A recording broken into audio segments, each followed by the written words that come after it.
Mas vamos lá, a próxima notícia aqui desse primeiro bloco introdutório. Nós temos... YouTube desmonetiza canais da Jovem Pan por desinformação eleitoral. Caio Melo na UOL. O YouTube decidiu hoje, por conta própria, desmonetizar os canais da Jovem Pan nas suas redes. Por conta própria é muito bom, né? Por conta própria. Eu não tinha nem percebido isso. Por conta própria é foda. Sozinho, limpaço. Eles apertaram 2 botões, né? Olha que incrível, né? Não houve nenhum pedido judicial referente... Sim, eu entendi o que quer dizer por conta própria. A emissora. Mas segundo a plataforma, aconteceram repetidas violações das políticas de combate à desinformação. Porra, que engraçado, né, como? Aconteceram repetidas violações das políticas de combate à desinformação. Uhum. Caralho. Gente, eu vou perguntar uma coisa pra vocês.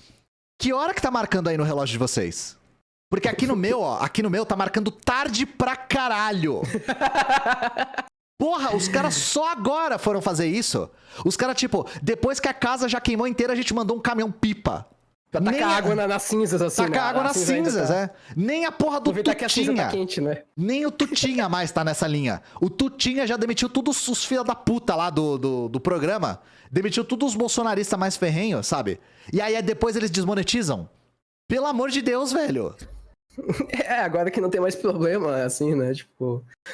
Mas isso tem muito a ver com aquilo que a gente fica conversando, né? Que daqui a pouco esses jornais, essas revistas, essa galera que era mais biruleibe, paulatinamente vão se tornando menos, né? Sim. Porque não vai dar mais dinheiro, Sim. né? Não é mais moda isso.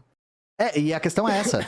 O que pauta essa galera é o dinheiro. É foda, né? Porque às vezes todo esse discurso liberal, do jornalismo liberal, né?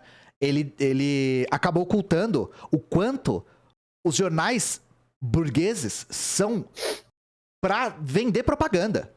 Sim, o objetivo primário deles é esse. E inicialmente vem o anúncio.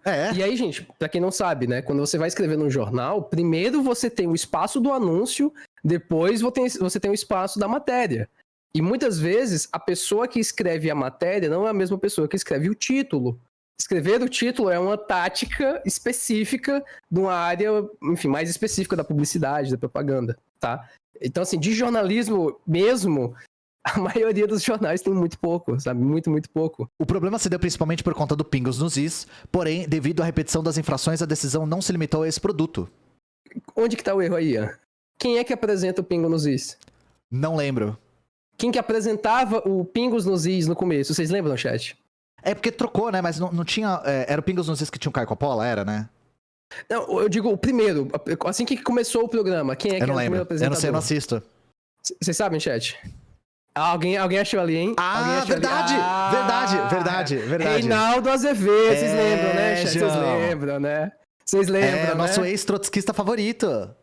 O ex-trotskista liberal favorito aí. Então, assim, pra quem tava reclamando, não, porque o Reinaldo Azevedo, ele defendeu o Lula. Pois é, né? Gente, eu e o Como fizemos um vídeo falando como o Reinaldo Azevedo é um mercenário. Ele é o arquétipo do mercenário, né? E a gente ficou um pouco chocado com como nos comentários ficaram tipo, nossa, gosto de vocês, mas nessa vocês erraram, porque o tio rei isso, o tio rei aquilo. Gente, na moral, o tio rei de cu é rola, tá? Sinceramente. Falar que o Reinaldo Azevedo é um mercenário é ser extremamente generoso com ele. Porque a única outra opção é ele ser burro. E eu não acho que ele é burro, tá? Exato. Se vocês acham que ele não é mau caráter nesse sentido, né? Mas ele mudou de ideia. Gente, em 2017, ele falava que o PT era totalitário, que a Dilma queria censurar a mídia, que eles queriam fazer aquela porra toda e tal. As mesmas coisas que os Biruleibe falam hoje, ele falava isso há 10, 20 anos atrás. E ele veio falando ao longo de muito tempo. Então, assim, o cara já tinha 30 anos de redação, 30 anos de trabalho, e vocês acham que ele é burro, sabe? Ingênuo, vocês acham que ele realmente era ingênuo, ele não sabia o que estava falando. O cara escreveu 2 livros sobre o termo petralha, o país dos petralhas 1 e 2, e colocou o inimigo ainda é o mesmo no subtítulo. Assim, vocês acham mesmo que esse cara é burro? Vocês acham mesmo que ele não sabe o que estava fazendo? Então, assim, desculpa, né? Desculpa. E aí a questão é, por que ele trocou de lado? Porque ele viu que o caminho que ele estava construindo começou a virar o caminho do fascismo.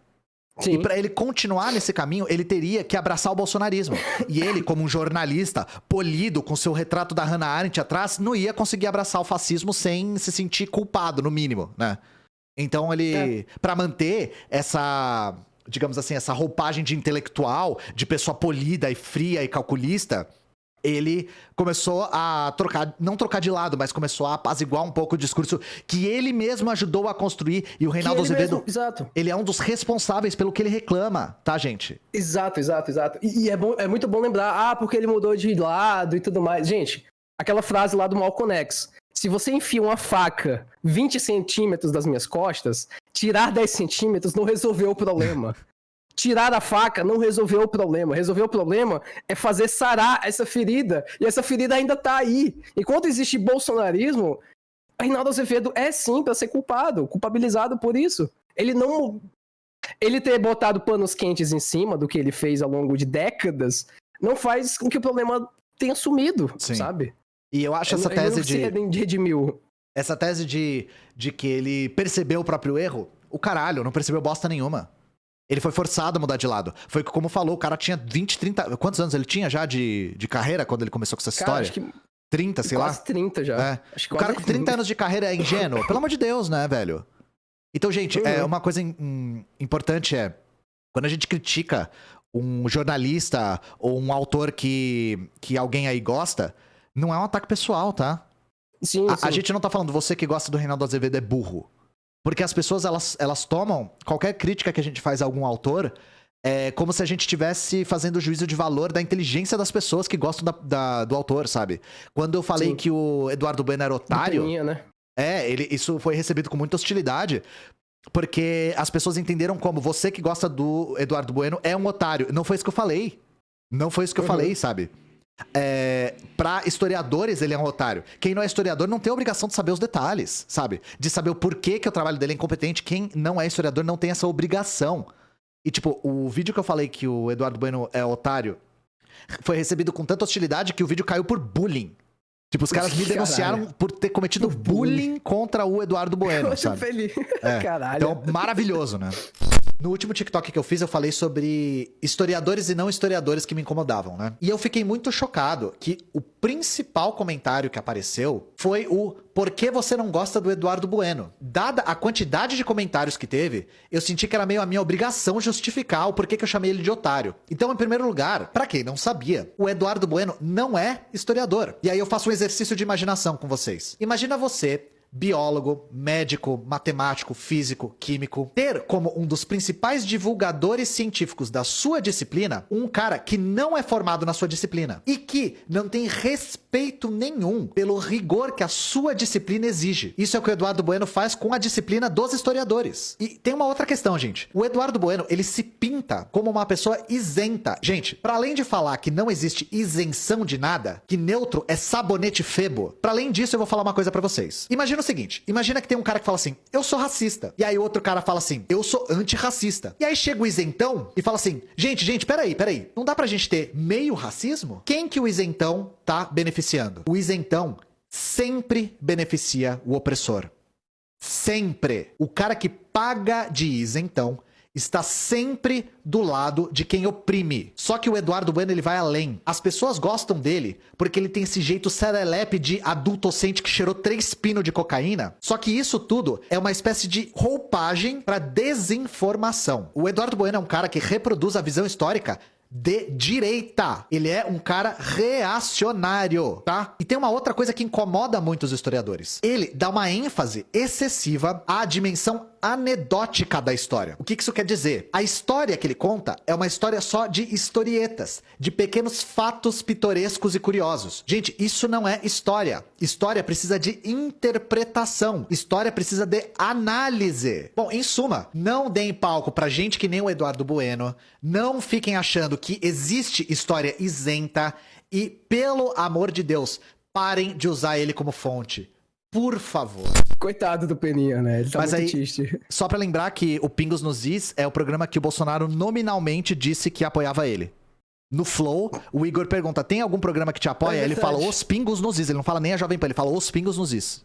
Ele menciona nominalmente. Mas aí depois nos Pingos nos Is tinha o Caio Coppola, não era? Teve o Coppola. Cara, teve o Caio Coppola, teve a Ana Paula do vôlei, eu acho. Teve um monte de gente, não teve? O epíteto do vôlei é fantástico, né, cara? Ana Teve Paula do vôlei, Ana Maurício Paula Souza do Henkel, vôlei. O Guilherme Fiuza também Guilherme teve. Fiuza. Augusto Que Nunes, agora sim. foi de livre mercado também, o Guilherme Fiuza. Foi de livre mercado. Ele foi de exato, livre mercado. Em nota, o YouTube afirmou que o canal Os Pingos nos Is incorreu em repetidas violações das nossas políticas contra a desinformação em eleições e nossas diretrizes de conteúdo adequado para a publicidade, incluindo as relacionadas a questões polêmicas e eventos sensíveis, atos perigosos ou nocivos, além de outras políticas de monetização. Dessa forma, suspendemos a monetização do respectivo canal e dos outros que integram a rede Jovem Pan no YouTube, de acordo com as nossas regras. O que você entende desse parágrafo? Porque eu entendo algumas coisas. É basicamente assim, porra, eles estão cometendo crime, eles estão cometendo abuso contra as nossas diretrizes, mas, porra, tá dando grana, né? E agora não tá mais estando... Estava. Não tá mais tão bem, né? Então, assim, bora dizer que agora chega, né? É meio Sim. essa vibe, assim, né? E isso é uma das coisas que a gente já falou aqui algumas vezes. A Jovem Pan, ela abraçou o bolsonarismo desse jeito porque dava muita grana, gente. Dava muita grana. Eles tinham muita audiência do Zapistão, né? O Zapistão costumava se informar pelo Zap e só pela Jovem Pan. Era bem comum bolsonaristas só assistirem Jovem Pan e não assistirem mais nada, porque achavam que tudo era manipulador, menos a Jovem Pan. Uma espécie de Fox News. Sim. Então isso dava muita audiência, né? A audiência deles aumentou pra caralho. E eles falaram, cara, o que tá dando dinheiro... O Pix na mão, cueca no chão, sabe? Foda-se. Cueca no chão, sim. Não faz a menor diferença. E aí o próprio YouTube tá aqui admitindo que parou de dar grana. Os anunciantes começaram a retirar os anúncios por conta das violações. É isso, tá? Parou de dar grana. Por conta do cenário político atual. A conjuntura mudou.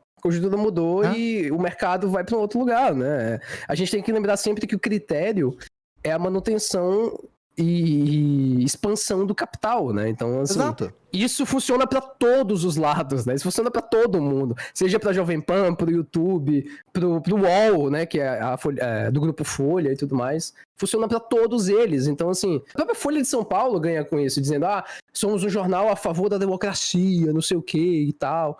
Então, assim, a gente tem o problema, que é a desinformação, a gente tem a indústria da desinformação, vamos vender aqui a informação, né? Se colocando como os arautos da informação, os arautos do jornalismo, etc.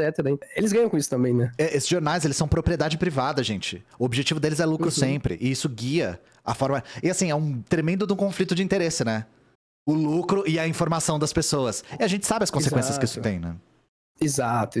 E essas consequências acontecem pelo menos uns 200, 300 anos. Desde que surgiu o jornal como indústria, né? Apesar dos pingos... Os pingos, nossa, deram um apelido, né? Os pingos. Ter a TV e o rádio, a plataforma de vídeo do Google, é uma parte importante da audiência do programa. Um grupo de Jovem Pan tem monetização do YouTube como fonte relevante de receita. Polêmicas entre a Jovem Pan e o TSE. O TSE proferiu uma série... Polêmicas é foda, né? Uma série de decisões contra a Jovem Pan, especialmente em razão de declarações de comentaristas contra o presidente Lula. Que teve aquela coisa da... eles falaram sobre o Lula ser ex-presidiário, blá blá blá, e aí o TSE impediu eles de falarem do Lula, ponto, né? E aí eles começaram aquela coisa do estamos sendo censurados, isso aqui é literalmente stalinismo.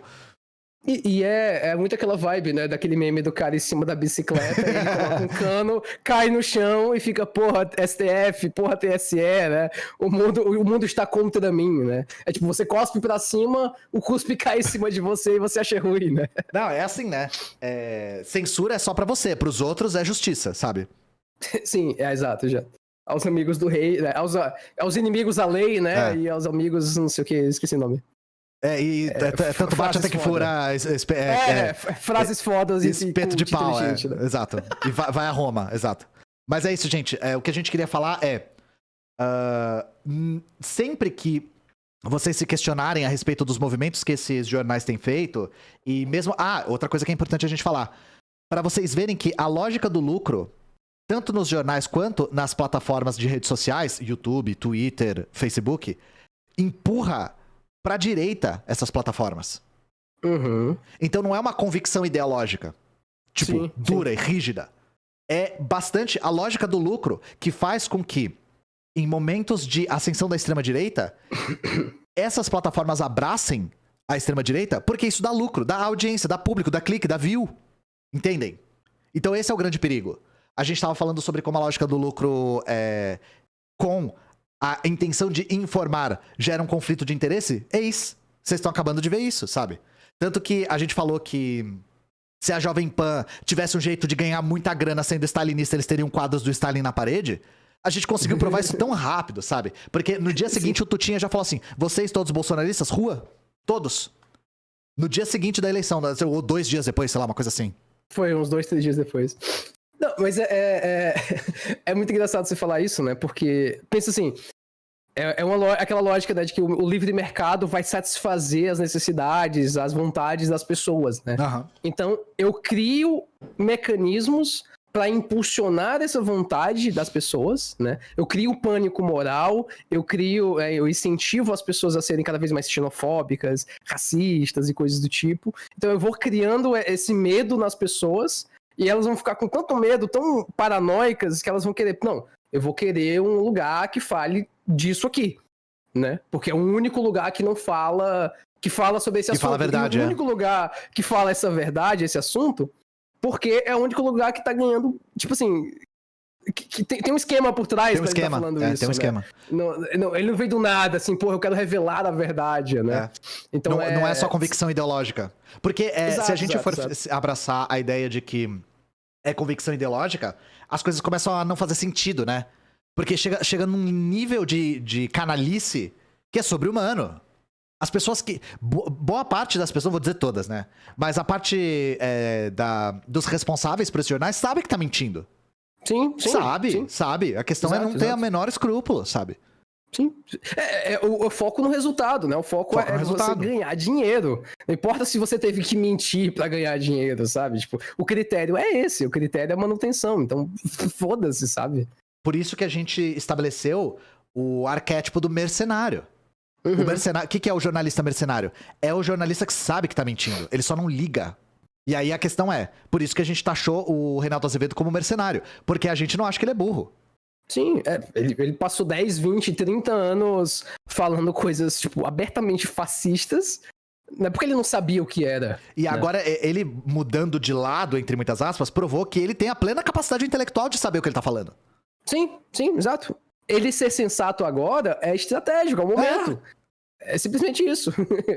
Não é porque ele achava certo e agora ele não acha mais, sabe? Não é isso. E você tem que ter um nível de... Aí eu falo isso sem ser hiperbólico. Você tem que ser meio sociopata pra fazer isso, sabe? Você tem que ter vou nem dizer sociopata, porque, enfim, tem a condição da pessoa, né? De quem é sociopata. Mas no sentido de não conseguir sentir culpa. Exato, você tem que ter um distanciamento muito grande, né?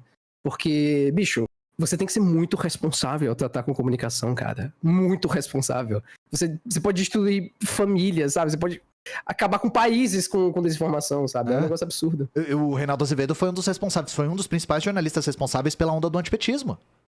Principalmente entre as classes médias. Azevedo, sim. O Grupo Veja, de forma geral, né? Isto é, Veja. O Grupo Veja não, o Grupo Abril, foi mal. O Grupo Abril. Isto é, Veja, todos esses aí, eles, cara, eu tinha um professor que ele dizia, toda vez ele entrava, né? Vocês apostam quanto que na próxima semana eu vou falar mal da Dilma? É todo dia. É praticamente um partido neoliberal, assim, separado. Eles conseguem empurrar as coisas pro lado que eles querem, da demanda deles. E a gente fez um estudo de caso a respeito disso na eleição do Collor. Porque, assim, se vocês acham que as revistas são ridículas hoje, vocês não estão ligados como é que era na década de 80. Era pior, assim, era o nível... Se vocês quiserem ver, eu coloco lá um estudo de caso de como a revista Veja falava do Collor e falava do Lula. E a maneira como falava do Collor, mano, só faltava falar o tamanho do pau dele. Só faltava isso, porque todo o resto eles falaram, sabe? Falaram de signo, de superstição, de dieta, de exercício, de hobby, de gosto, de beleza, de cabelo. Falavam que ele tinha cabelo. Isso era uma das coisas que era, tipo, o ponto alto dele. Conserva a cabeça cheia de cabelos, eles colocavam lá. Tem um vídeo que tá no YouTube ainda, que é da época... Acho que é o SBT falando da FHC, né?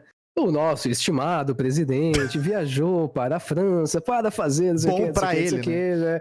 Tipo, e ele fala, estimado presidente, nosso incrível presidente, e no final termina feliz aquele que louva, a nação que louva a Deus, uma coisa assim, sabe? Tipo, apagando o fato de que o FHC é ateu, né? Isso é calculado, exato, é calculado, exato. Não é mentira não, sabe? Pois é triste, mas é tudo construído, gente. Infelizmente, é tudo construído, sabe? Realmente é uma indústria, tá?